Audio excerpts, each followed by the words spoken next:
बिस्मिल्लाहिर्रहमानिर्रहीम। नाज़रीन मोहतरम, अस्सलामु अलैकुम वरहमतुल्लाहि वबरकातुहू। आज आपकी खिदमत में एक हदीस मुबारक और उसका तर्जमा और मुख्तसर सा मफहूम पेश किया जाएगा। अन अबी हुरैरह रज़ियल्लाहु अन्हु क़ाल क़ाल रसूलुल्लाह सल्लल्लाहु अलैहि वसल्लम इज्तनिबुस सबअल मूबिक़ात। क़ालू वमा हुन्ना या रसूलल्लाह। क़ाल सल्लल्लाहु अलैहि वसल्लम अश्शिर्कु बिल्लाह वस्सिह्र वक़त्लुन नफ्स अल्लती हर्रमल्लाहु इल्ला बिलहक़ वअक्लुर रिबा वअक्लु मालल यतीम वत्तवल्ली यौमज़ ज़हफ़ वक़ज़्फ़ुल मुहसनातिल मुमिनातिल गाफ़िलात औ कमा क़ाल सल्लल्लाहु अलैहि वसल्लम।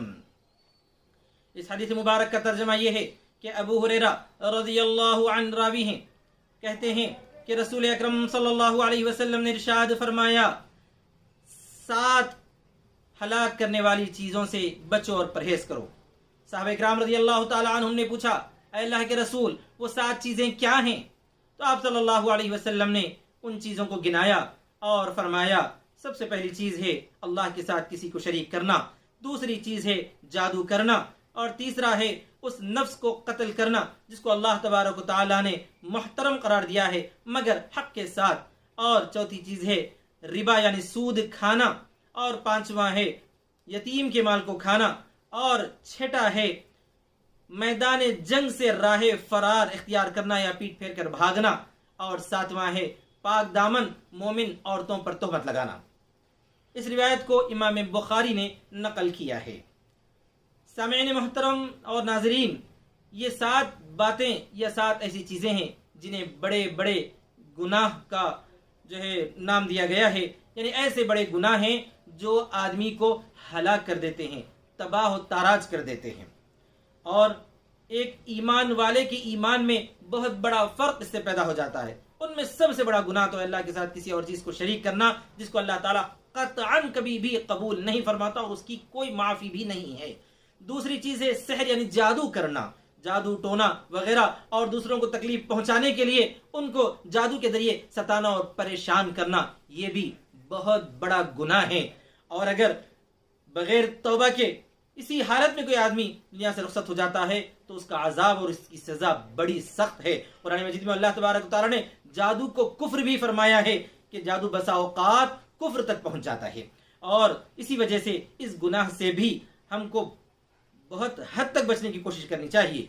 और उसके बाद का नंबर है ऐसे नफ्स को कत्ल करना जिसको अल्लाह ने मुहतरम करार दिया है, जिसकी जान लेने को हराम करार दिया है। मतलब ये किसी को भी हलाक कर देना, किसी को भी जो है उसकी जान ले लेना, हाँ मगर हक के साथ। इसका मतलब ये है कि अगर उसने कोई ऐसा जुर्म किया हो जिसकी वजह से इस्लामी अदालत उस पर जो है हद नाफिज करे या उसके कत्ल की सजा नाफिज करे तो वो एक अलग चीज है। फिर उसके बाद फरमाया रिबा यानी सूद खाना, ये भी बहुत बड़ा गुनाह है, और ऐसा बड़ा गुनाह है जो इंसान को हलाकत में डाल देता है, एक मुसलमान के ईमान को गारत कर सकता है। इसी तरह पर और एक गुनाह है यतीम के माल को खा जाना।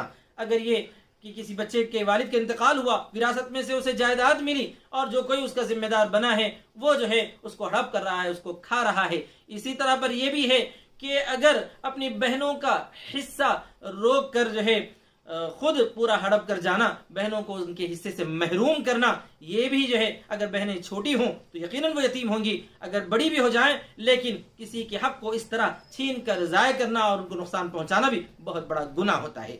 इसी तरह पर और एक गुनाह नबी सल्लल्लाहु अलैहि वसल्लम ने यहाँ जिक्र फरमाया है, मैदान जंग में पीठ फेर कर भाग जाना। खास तौर पर ऐसा जो है मौका हो जिहाद के मौके पर, तमाम जो है दोनों तरफ की फौजें जमा हों, किसी एक आदमी का भी मैदान छोड़कर भाग जाना पूरी जो है जमात को, पूरी फौज को कमजोर करने के बराबर है। इसलिए यह भी बहुत बड़ा गुनाह करार दिया गया है। और सबसे आखिर में नबी सल्लल्लाहु अलैहि वसल्लम ने यहाँ फरमाया है, मोमिन पाक दामन औरतों पर तोहमत लगाना, ये हमारी बहनों के अंदर, इसी तरह कम पढ़े लिखे या नहीं पढ़े लिखे लोगों के अंदर ये जो है गुनाह बहुत आम है। किसी पर जो है उल्टा सीधा जो है निशाना साधते हैं, तोहमत लगा देते हैं, और किसी के ताल्लुक से झूठी बातें अफवाहें उड़ाते हैं। ये भी बहुत बड़ा और सख्त गुनाह है। जाहिर सी बात है इन गुनाहों के अंदर 2-3 गुनाह तो ऐसे हैं जिनके ताल्लुक खालिस अल्लाह के हक से है, तो अल्लाह ताला अपने फजल से इसको माफ करना चाहे तो माफ कर सकता है। बकिया गुनाह बहुत सारे ऐसे भी हैं जिनका ताल्लुक बंदों के हुकूक से भी है। अगर जो है बंदा वो गुनाह करने के बाद अल्लाह ताला के सामने तौबा करे, इस्तिग़फ़ार करे, माफी मांगे, तब भी अल्लाह ताला उस वक्त तक माफ नहीं फरमाएंगे जब तक कि उसका हक उसको न दिलाया जाए या जो है उससे माफी न मांग ली जाए। लिहाजा हमको चाहिए कि ऐसे बड़े गुनाहों से परहेज करें और पूरी हद तक बचने की कोशिश करें। इससे हमारा ईमान महफूज होता है, वरना अगर इन गुनाहों में हम मुब्तला होते चले जाएंगे तो उससे हमारे ईमान में भी कमजोरी पड़ना शुरू होती है, फर्क आने लगता है। अल्लाह ताला से मैं दुआ करता हूँ कि अल्लाह ताला हम सबको, इसी तरह तमाम मुसलमानों को हर गुनाह से महफूज रखे, खुसूसन जो बड़े बड़े गुनाह हैं उनसे बचने की हम सबको पूरी हद तक कोशिश करने की तौफीक नसीब फरमाए। आमीन व आखिरु दावाना अनिल हम्दुलिल्लाहि रब्बिल आलमीन। वस्सलामु अलैकुम व रहमतुल्लाहि व बरकातुहू।